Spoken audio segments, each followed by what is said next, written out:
Allez, donc on va essayer de faire un deuxième exercice type bac ensemble sur l'évolution boursière, sur les évolutions boursières en deux parties comme souvent.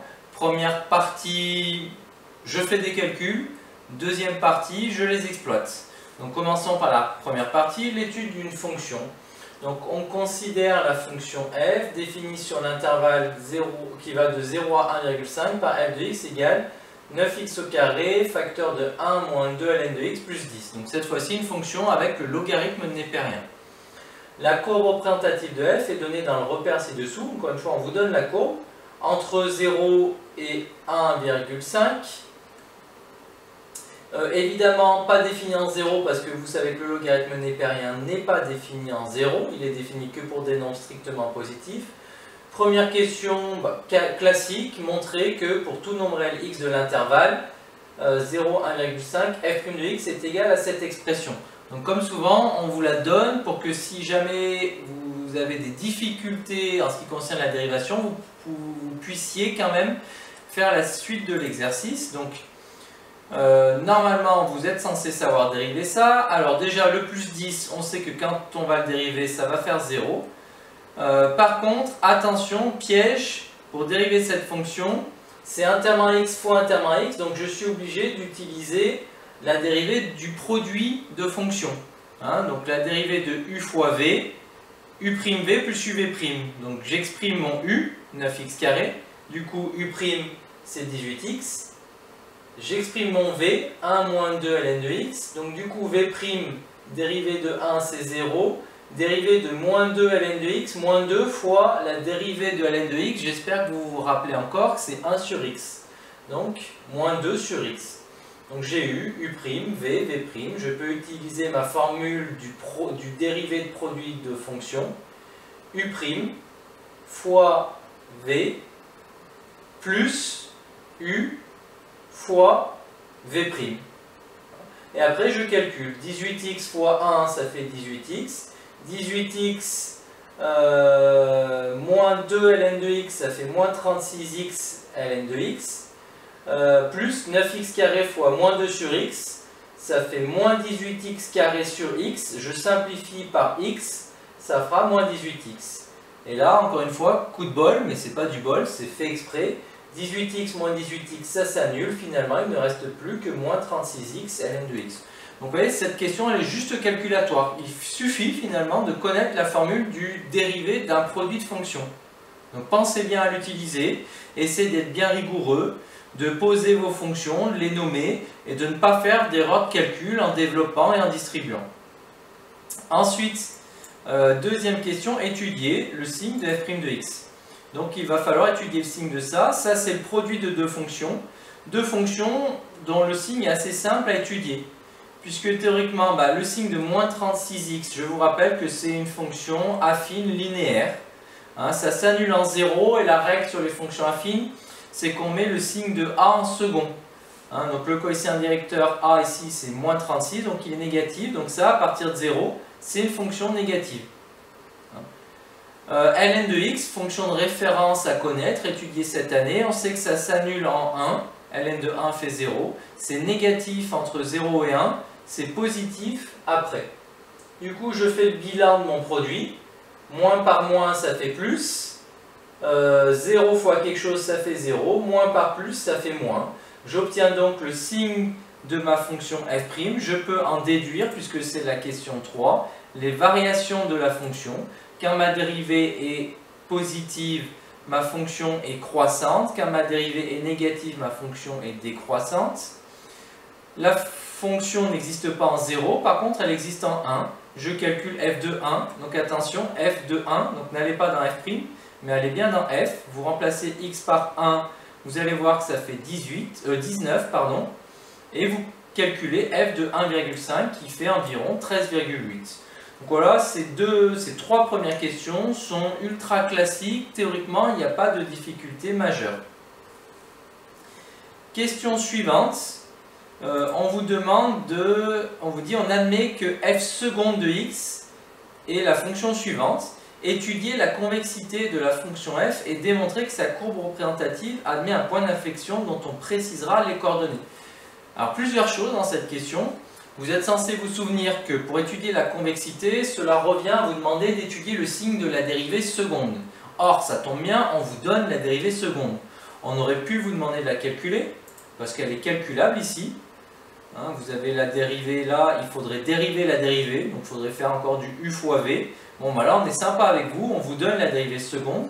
Donc à vous de bien l'utiliser pour pouvoir trouver la convexité, donc il faut étudier le signe de ça.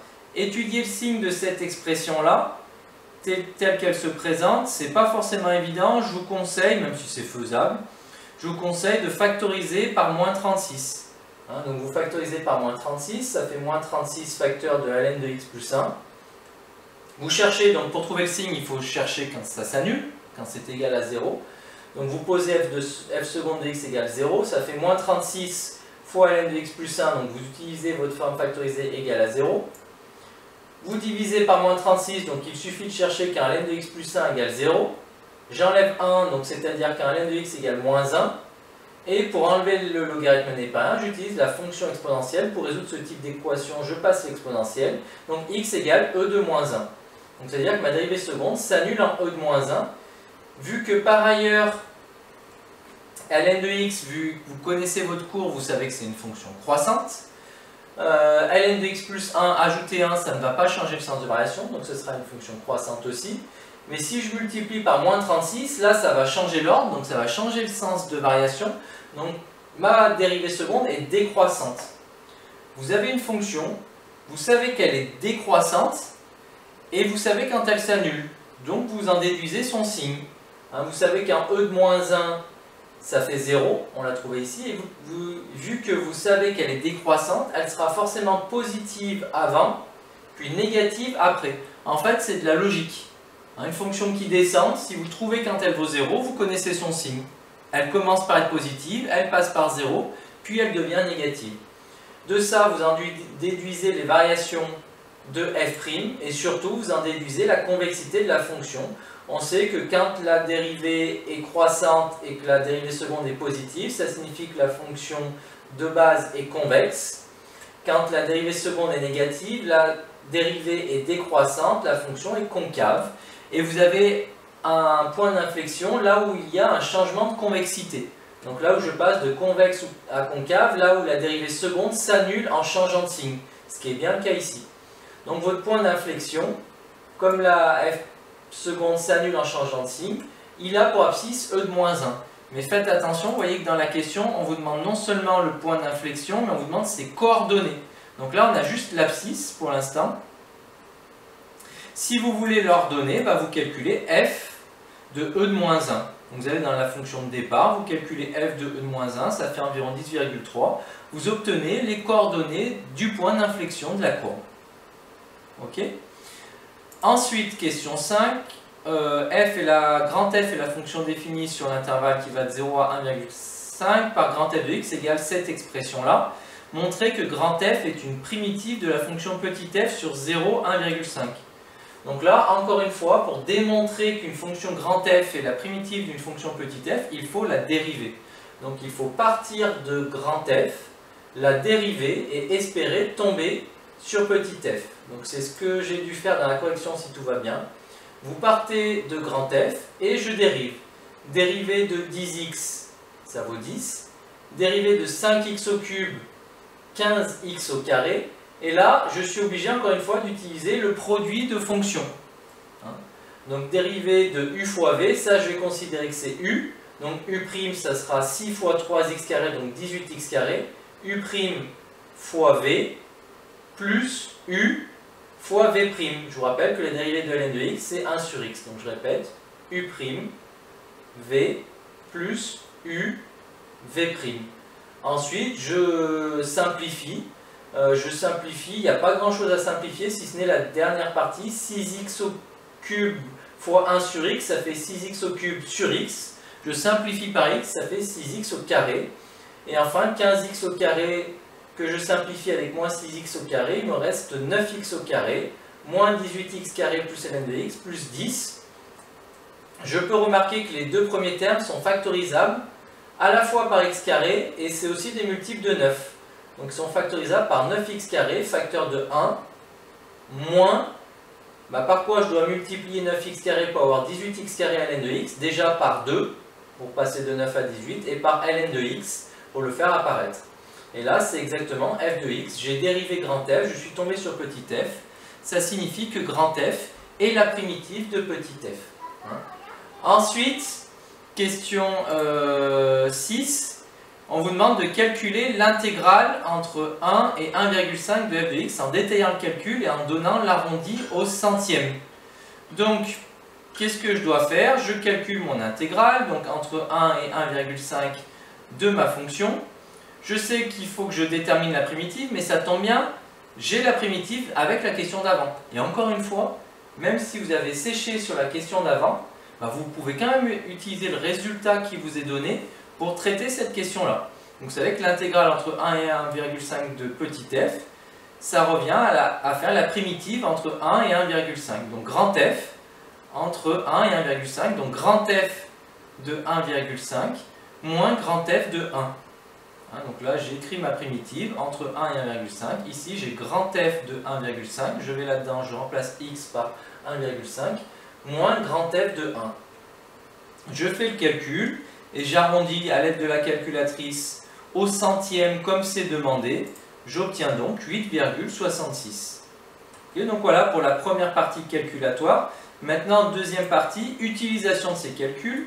Fort de son succès, la société de production de polo de la promo 66 est cotée en bourse depuis 1 an et demi. Le prix de l'action depuis 1 an et demi est modélisé par la fonction f définie dans la partie A, où x représente le nombre d'années écoulées depuis l'introduction en bourse et f de x représente le prix de l'action exprimé en euros. Pour chacune des propositions suivantes, indiquez si elle est vraie ou fausse en justifiant clairement la réponse. Donc là, comme je vous l'ai déjà dit, ça signifie que si vous voulez avoir les points, il ne suffit pas de dire vrai ou faux. Hein, il faut essayer de bien argumenter et expliquer pourquoi c'est vrai ou pourquoi c'est faux. Donc proposition 1, sur la période des 6 derniers mois, l'action a perdu plus du quart de sa valeur. Donc je calcule f de 1. Ça va représenter le prix de l'action au bout d'un an. Donc au bout d'un an, f de 1 c'est 19. Je calcule f de 1,5. Ça va représenter le prix de l'action au bout d'un an et demi, donc 6 mois plus tard. F de 1,5 ça fait 13,8. Du coup ça veut dire qu'en 6 mois, l'action est passée de 19 à 13,8. Donc elle a perdu 5,2 €, elle a baissé de 5,2. Or, un quart de 19, qu'est-ce que c'est? 4,75. Donc si un quart de 19 c'est 4,75, si j'ai perdu 5,2, c'est que j'ai perdu plus du quart de ma valeur. Donc cette proposition est vraie, effectivement, sur les 6 derniers mois, hein, depuis 1 an et demi, donc depuis la période qui va de 1 an à 1 an et demi, sur les 6 derniers mois, je suis passé de 19 à 13,2. Or, le quart de 19, c'est 4,75. Je suis passé de 19 à 13,8. Or, le quart de 19, c'est 4,75. Et si je passe de 19 à 13,8, j'ai perdu 5,2. Donc, j'ai perdu plus du quart de ma valeur. On aurait pu même calculer combien on a perdu exactement en pourcentage. Ça nous fait un petit rappel sur le chapitre de pourcentage de première. Valeur finale moins valeur initiale sur valeur initiale fois 100. La valeur initiale, valeur finale, c'est 13,8. La valeur initiale, c'est 19. Sur 19 fois 100, j'ai perdu 27,4% de ma valeur. Donc j'ai bien perdu plus du quart, plus de 25% de ma valeur. Deuxième proposition, sur la période des 6 derniers mois, la valeur moyenne de l'action était inférieure à 17 €. Donc pour ça, il faut calculer la valeur moyenne. Donc je vous rappelle, il va falloir utiliser la formule du cours de la valeur moyenne, 1 sur b moins a fois l'intégrale entre a et b de ma fonction. Donc là, on vous demande sur les 6 derniers mois. Donc encore une fois, c'est sur la période qui va de 1 an à 1 an et demi. Donc je dois calculer la valeur moyenne entre 1 et 1,5. Donc 1 sur 1,5 moins 1 sur b moins a, fois l'intégrale entre 1 et 1,5. Mais l'intégrale entre 1 et 1,5, je l'avais déjà calculée dans la partie A, donc je peux réutiliser mon résultat. Et donc je multiplie ça par 1 sur b moins a, donc par 1 sur 0,5, multiplié par 1 sur 0,5, ça revient à multiplier par 2. 1 divisé par 0,5, ça fait 2. Et donc 8,66 fois 2, ça fait environ 17,33. Or, la proposition, c'était la valeur moyenne au cours des 6 derniers mois est inférieure à 17. Je trouve que la valeur moyenne au cours des 6 derniers mois vaut 17,33. Donc, cette dernière proposition est fausse. Et là, je l'ai bien justifiée par un calcul précis et argumenté. Voilà, j'espère avoir été clair. J'espère que ces corrections vous auront aidé. N'hésitez pas à me solliciter si nécessaire. Bon courage à tous.